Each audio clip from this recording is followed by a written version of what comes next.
北约军演遭到德国民众抗议，担心俄乌冲突再次升级。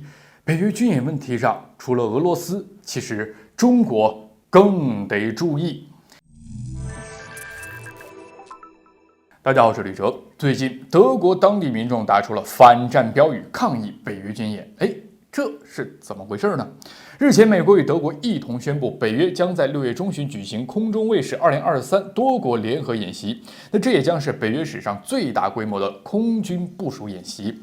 演习期间，将会有25个国家的上万名士兵和250多架飞机，在德国空军的指挥下完成这次空中演习行动。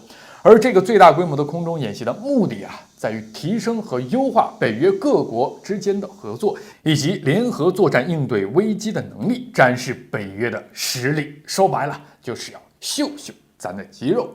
那么搞这么大阵仗，这肌肉是要秀给谁看的呢？一方面呢，是北约峰会马上要开了，北约会少不了这种按套路整点的动作，营造一下紧张氛围。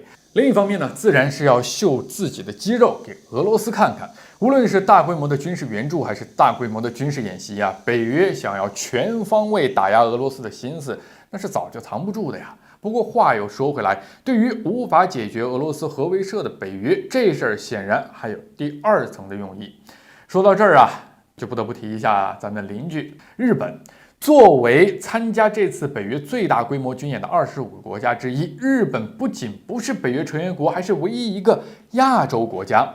此前，德国国防部发出的消息表示，日本航空自卫队将会派出 C2 国产大型运输机参加本次的空中演习。这让人奇怪了，北约搞军演，日本为什么要不远万里的跑去搞后勤呢？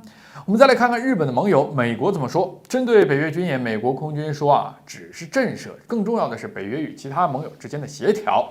这个其他盟友显然就是包括日本的嘛。对于北约而言，北约军演还有一个最大的作用，就是将其敏捷作战的概念落到实地把日本拉进来，自然是要为了把这一军演的作用发挥到最大化。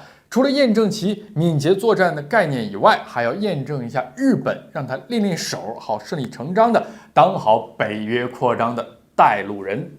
往哪儿带呢？看看日本的位置，显然就是往亚太地区带喽。就在不久之前，北约还提出要在日本开设一个北约联络处咱们就说说这美国和北约这算盘打的是多么的叮当响。一个北大西洋公约组织跑亚太来干什么？折腾半天，无非就是要压制中国嘛。不过北约这个提议立刻遭到了法国总统马克龙的反对。要说自从马克龙访华之后，法国在对华问题上态度那是相当谨慎北约内部消息人士透露说，法国不愿意支持任何助长北约与中国关系紧张的事儿。